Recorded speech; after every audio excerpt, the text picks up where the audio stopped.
is hatch chili pepper season. And I've got some hatch chilies here. Today's recipe is inspired by a couple things. Number one, I was in the grocery store and I saw these chilies and I thought, you're going home with me. I didn't know what I was going to do with them, but I just saw them and I said, those are going home with me. We're going to do something. And then later on, I recall there is a little restaurant in a Northern California town on the coast called Duarte's in Pescadero, and they make this cream of chili soup that I have never seen anywhere else. I've only had it a couple times, and it is just one of the best things I've ever had in my life. And so I thought, we're gonna take this, we're gonna try to recreate that today. So I've got some hatch chilies here.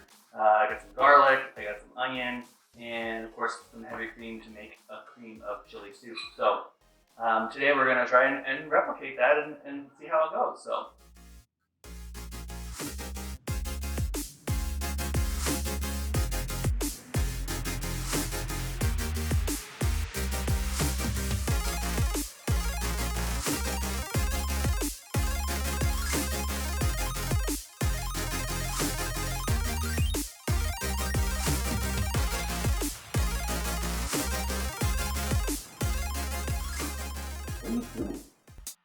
Getting ready for the Red Hot Chili Pepper Festival.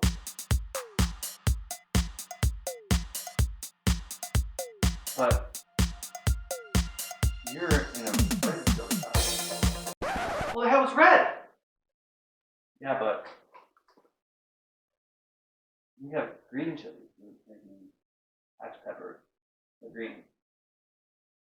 We didn't have green. Well, couldn't you give me a little credit? Give me an A for effort? Sure. How about an A minus then? All right, I guess. Thanks. Trying to be enthusiastic, you know. These are green and you're red. All right. Keep it up.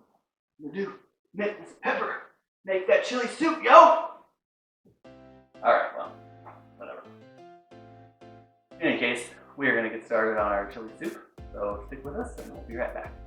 So the first thing we have to do is roast these chilies. They'll bring out a lot of the flavor and just kind of just give us a nice little layer of flavor. It'll also kind of help get the soften the pepper because we're essentially gonna puree this into a cream of chili soup, right? So we want to cook that down a little bit.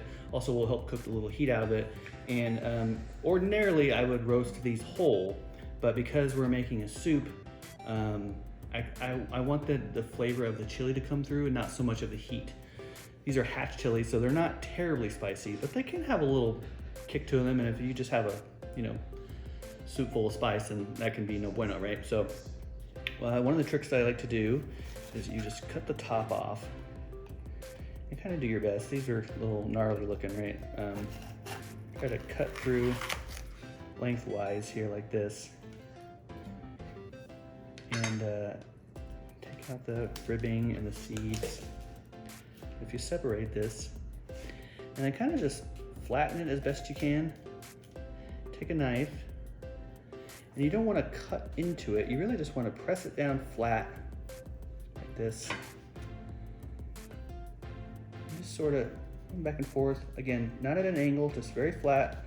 It will help cut a lot of this ribbing and this inside of the flesh here where the seeds. This is where a lot of the heat of the pepper is. So if you take this out, you remove the heat, and it also kind of helps the flavor of the fruit, or the flavor of the chili come through a little bit more.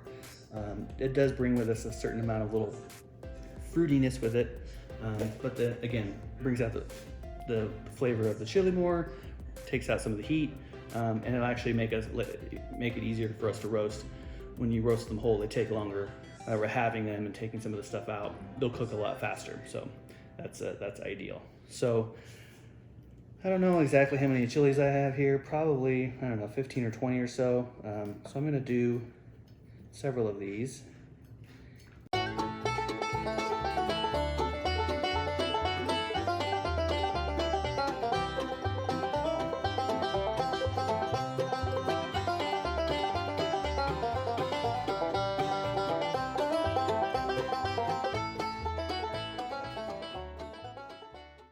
3 days later. So I've got all my chilies cut and de-seeded, taking out all the ribbing. Remember, if you can't get it perfect, don't worry. The most part is just taking the seeds out, and then that top half of the chili, where the stem is, that's where most of the heat is. So if you don't get all the way down to the bottom and get all, don't worry, it doesn't have to be perfect. You don't have to get every single seed out, although try to get as much as you can out. So I'm going to lay them here down on these on these sheet pans, skin side up, because the purpose here is we want to roast it, right, to get the flavors and whatnot. But we also want to be able to peel the skins off. When you're making things like soup, you really want to make sure that you take the skins off of the peppers, because eventually they will just come off, and then they will curl up, and you'll end up a soup full of weird little curled up nasty skins, and it's just no bueno. So we're gonna throw these in the oven at 450, probably about 20 to 25 minutes or so, but we'll check on them as we go, make sure they're just making sure we've got some good color on here, some good blistering, and then we'll steam them, and then take off the skins, and we'll start to work on the actual soup. So be right back. Make sure to wash your hands thoroughly after handling chilies, any chili, jalapeno, poblano, hatch peppers. The oil stays in your hands for a long time, and you go, scratching your eyeball. Believe me, it's no bueno. Also, when you're washing your hands, make sure it has a tendency to vaporize, and then you're essentially pepper spraying yourself. So just be careful, or you could just wear gloves. So hello and welcome back. So we've roasted our peppers. I'm going to go ahead and get them off of the pan. And if you saw chili verde, my trick is I like to sort of place them on a plate here, and then cover them with a bowl to let them steam, so that then we can so that they will cool off, so we can handle them, and then also so that the skins will come off easily.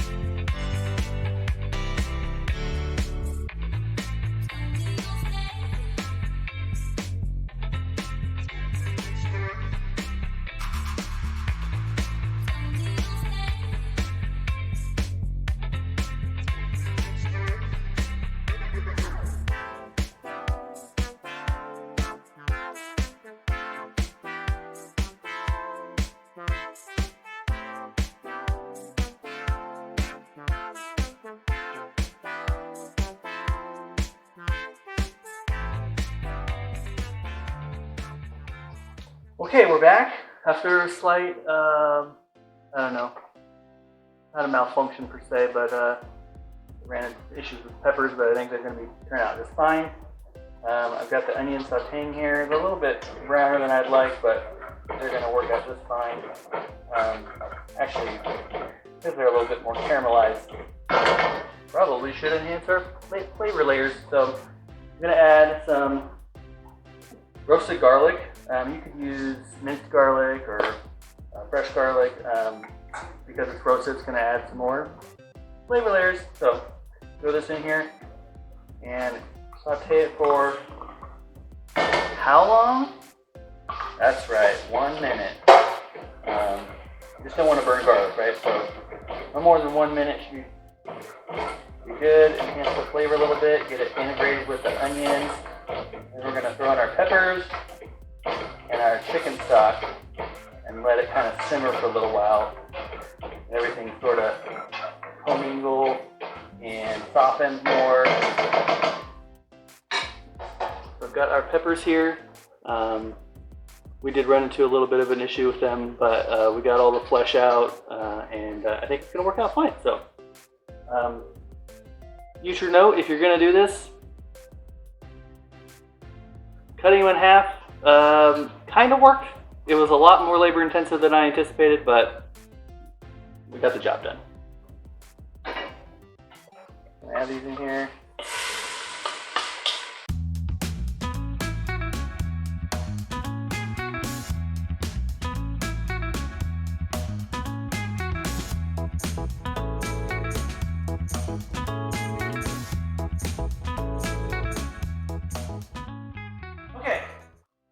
welcome back. The peppers and onions and garlic have been simmering about 15 or 20 minutes. I'm going to pour them into our blender to puree them. Couple things about this. Obviously be careful when you're pouring this into the blender, but also when we're blending it,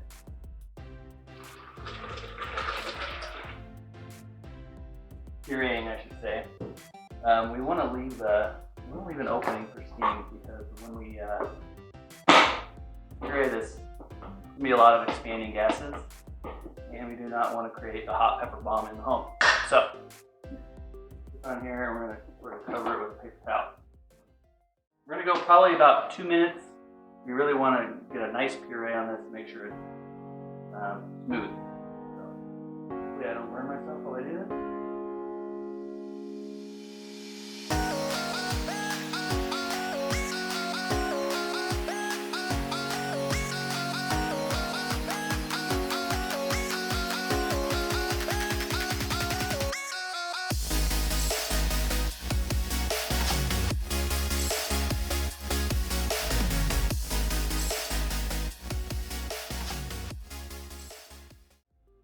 Hot! Careful! Pour it back into our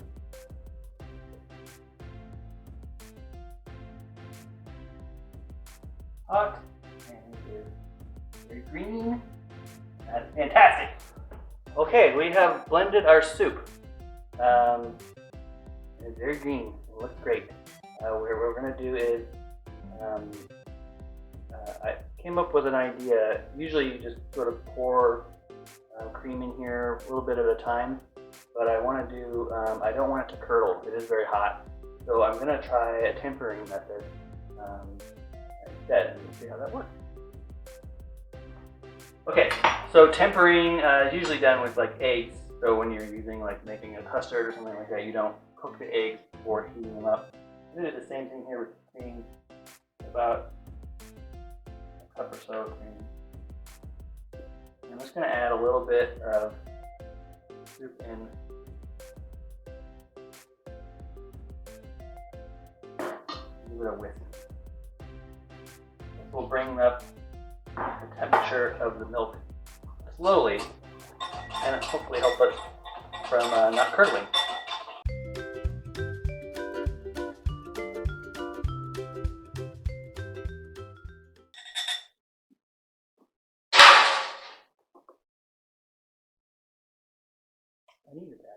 I needed that whisk. We undo that.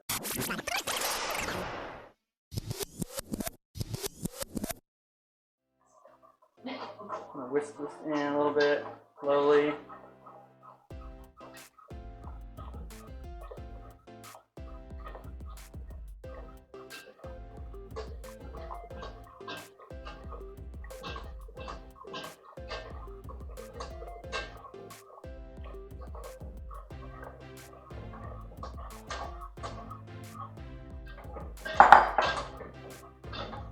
I don't want to beat it. I don't want to make whipped cream. I just want to give it a nice stirring.